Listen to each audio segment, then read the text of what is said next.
Good afternoon. Mike Hagan cannot be with us today. His wife Carol had surgery last night after a fall. Our best wishes go out to Mike and Carol. Welcome to Dan Traber, new university faculty member. And Dr. Cosby, Godspeed.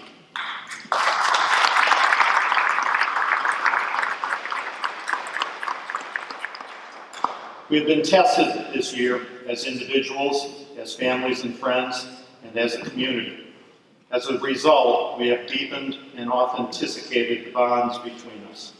In the words of Brian Stevenson, we got proximate, reached out, hung on, and refused to leave in the face of distance and distress. We have seen a generosity of spirit this year in this community that distinguishes and replenishes us. I'm proud to be a member of this university community. Because of you, Alice Fulton said in her poem, A Little Heart to Heart with the Horizon, I have something in common with something. The first reference to the horizon in the poem is spatial, geometric. But as the poem develops, the reference to the horizon becomes a platform from which individuals learn and love and grow. Finally, the horizon is humanized. A teacher, perhaps, and is now both reference and referendum. You are so that I can be. Susanna Bollinger, I am who I am because of you, said Patrick Cozy. I am what I am because of you, said Mary Fallon. I am what I am and do what I do because of you, said Rachel Hahn. And the chorus continued, reverent, respectful, with notes full of grace. That impact would have been hard to imagine 17 years ago. In our 4 portables with no sidewalks till winter, we all walked around with mud on our shoes, had meetings in the portable bathrooms, used milk crates for lockers, and couldn't quite get rid of the smell of burnt grilled cheese in our lunchroom, portable number 1. Our first students in 2000 were true trailblazers. After some months in that first year, 2 students came to see me about Susanna. They asked me to talk with her about the ban that she had imposed. No more playing the game hangman in Spanish class. They said that someone had misbehaved, taught during the game, but that had been over 2 months now, and they really liked the game. I believe that after I had shown Susanna that I fully appreciated the dimension of the transgression, that the game was in fact reinstated. The school has changed in 17 years. Better facilities, more really good students. Susanna hasn't changed at all. She's just become more Susanish. Deeply affecting students, cherishing the give and take of learning together, seeking knowledge and beauty. It takes Susanna longer to get through an art gallery than it takes me, and I am known to be a slow looker. Images and ideas and the oddities on the margins of life all move Susanna, like she has some extra sensitivity, both to the foibles of human endeavor as well as to their transcendence. In the first years of school, there used to be arguments among some faculty about which was more important, academic rigor or student-centered relationships. And all the while, in our midst, someone was doing both. Someone was laughing with kids, caring deeply about them, showing them how wonderful it was to learn and how amazing the world is. And every so often, if you were lucky, you could see that shy Susanna smile, pleased to be a part of it all. I am who I am because of you. Ladies and gentlemen, Susanna Bollinger.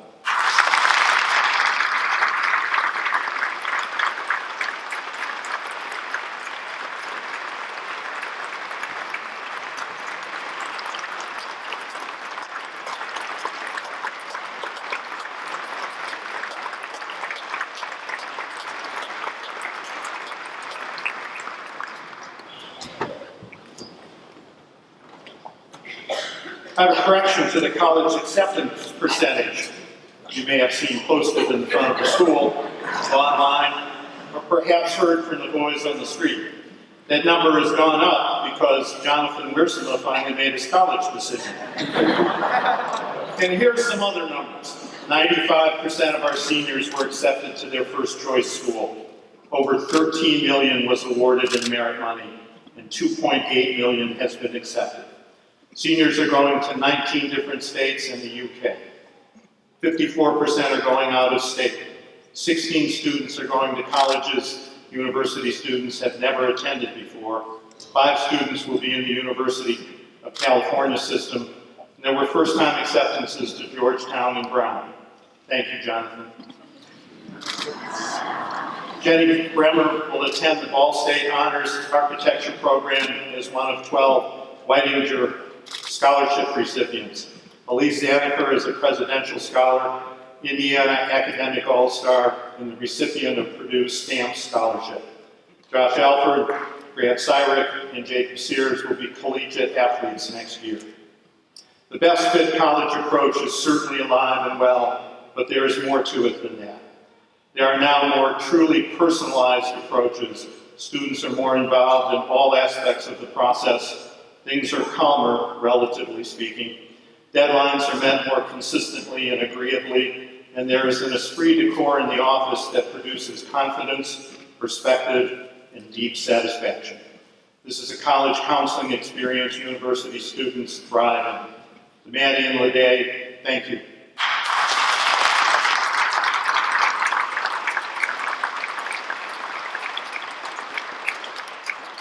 Further numbers to note. 35 seniors had a sibling at university.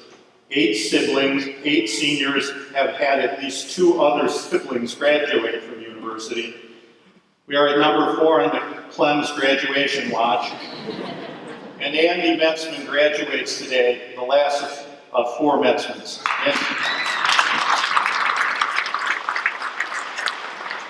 Andy's family will have logged over 260,000 miles here and back from Crawfordsville. As David Vesper notes, that's about 10% more miles than it takes to reach the moon. I don't know how 9th grade went for you, but most days I had trouble finding my socks. We have 9 seniors today who have left their homes and the comforts of their language and culture to begin again, having to rewind and rethink everything on their way through high school. These are acts of courage and commitments to excellence of a different order. Congratulations to all of you.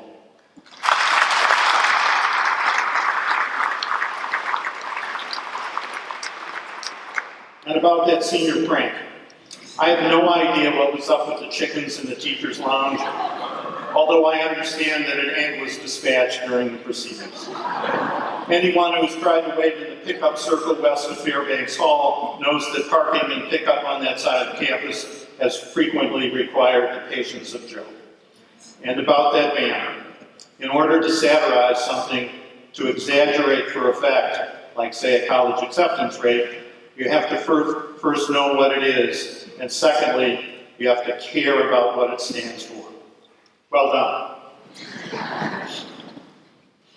What I will miss includes Bryn and company sitting in the lobby with the history boys, Cyro's beaming face, Ann Ritchie's corner bench, the seniors who sit on the floor outside Chris Bradley's room, Libby Nichols spending hours with her elbows glued onto Jennifer's desktop, Hellman's daily greeting, Jacob Sears' remarkable pottery, the art and music of all, Evan Vesper's senior research project about bone preservation that I mostly understand, Charlie Vargas's valiant finish, Annabelle's smile, Molly Miller's moving back from Florida to attend university, Scott Davison's late-night legal brief-length emails after swim meets, and the regular litanies of high chucks in the senior corridor.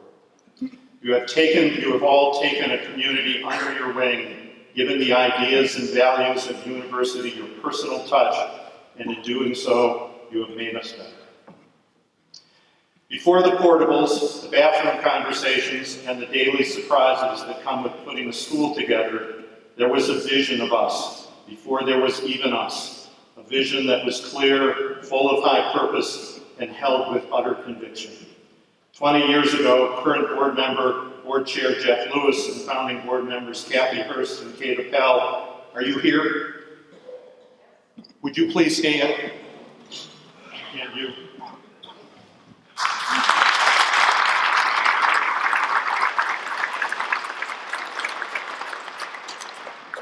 We're part of the group that decided to translate the quantifiable Indianapolis needed more non-sectarian independent high school capacity into something aspirational.